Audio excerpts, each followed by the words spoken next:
1 Chronicles 10. Now the Philistines fought against Israel.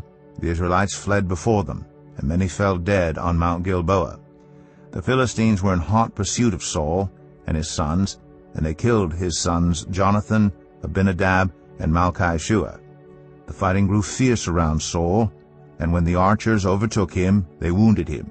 Saul said to his armor-bearer, "Draw your sword and run me through, or these uncircumcised fellows will come and abuse me." But his armor-bearer was terrified and would not do it. So Saul took his own sword and fell on it.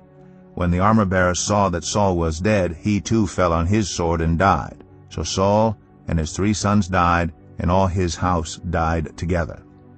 When all the Israelites in the valley saw that the army had fled, and that Saul and his sons had died, they abandoned their towns and fled, and the Philistines came and occupied them.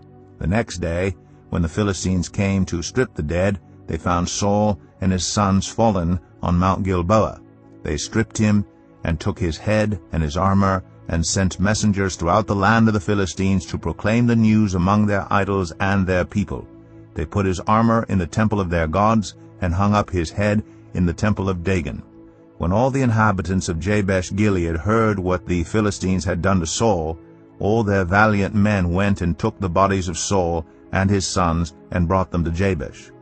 Then they buried their bones under the great tree in Jabesh, and they fasted 7 days. Saul died because he was unfaithful to the Lord. He did not keep the word of the Lord, and even consulted a medium for guidance, and did not inquire of the Lord.